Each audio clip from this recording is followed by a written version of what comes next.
अस्सलाम वालेकुम फ्रेंड्स, मेरा नाम यासिर परमार है और आज हम एक मरतबा फिर लाइफ डायग्नोस्टिक्स लैब सदर में मौजूद हैं। और आज इस वीडियो में हम आपको ये दिखाएंगे कि जो टेस्ट आपको डायग्नोस्टिक टेस्ट डॉक्टर लिख कर देते हैं वो किन मशीन्स पर रन होते हैं और वो मशीन्स कौन से प्रिंसिपल पे काम करती हैं। आइए मेरे साथ आकर हम उन मशीन्स को विजिट करते हैं।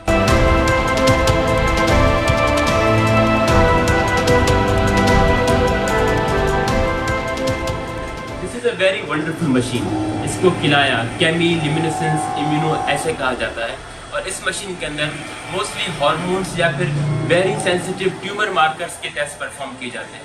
और ये मशीन बहुत ही सेंसिटिव होती है, यानी कि अगर कोई हार्मोन या ट्यूमर मार्कर टाइनी अमाउंट्स में भी मौजूद होगा तो ये मशीन उसको डिटेक्ट करने में कामयाब रहेगी। ये मशीन जो आप मेरे बराबर में देख रहे हैं इसको बायोकेमिस्ट्री एनालाइजर कहा जाता है। इसके अंदर केमिस्ट्री के रूटीन के टेस्ट परफॉर्म किए जाते हैं, यानी कि urea, creatinine, liver function test वगैरह वगैरह। इस मशीन के अंदर आपके सैंपल के साथ रिएजेंट्स को मिक्स किया जाता है।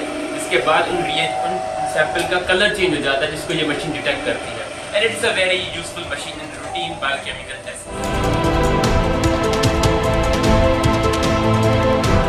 फ्रेंड्स, इस मशीन का नाम HPLC यानी कि high performance liquid chromatography machine है और ये मशीन हेमोग्लोबिन पर लगे ग्लूकोज को डिटेक्ट करने के काम आती है। और इस मशीन पर HbA1c के टेस्ट परफॉर्म होते हैं जो कि डायबिटीज़ को रूल आउट करने के लिए, डायबिटीज़ के रिस्क को चेक करने के लिए परफॉर्म किए जाते हैं।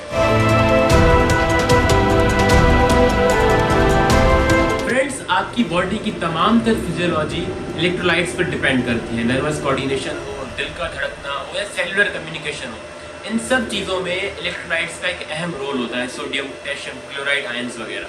और ये मशीन उन्हीं आयंस के लेवल्स को चेक करती है, उन इलेक्ट्रोलाइट्स को काउंट करती है, जो कि किसी भी डिजीज डायग्नोसिस में एक क्रूशियल स्टेप, एक क्रूशियल टेस्ट हो सकता है। Friends, this is haematology analyser और ये मशीन फ्लो साइटोमेट्री के प्रिंसिपल पर काम करती है। इसके अंदर basically CBC, complete blood count वगैरह जैसे टेस्ट जो कि बहुत ही बेसिक टेस्ट होते हैं वो परफॉर्म किए जाते हैं।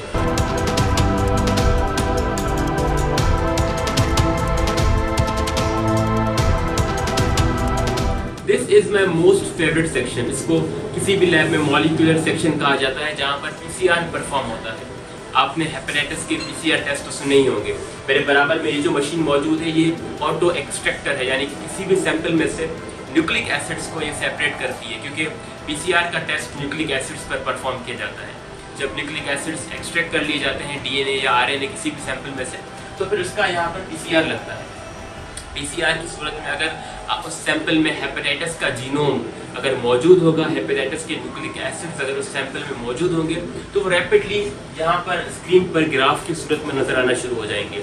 इस तरह से PCR यानी कि जो पॉलीमरेज चेन रिएक्शन है, एक रैपिड डिजीज डिटेक्टिंग टूल है, क्योंकि कुछ ही घंटों में बहुत ही रैपिडली और बहुत ही एक्यूरेटली किसी भी डिजीज को डिटेक्ट किया जा सकता है, मोस्टली हेपेटाइटिस।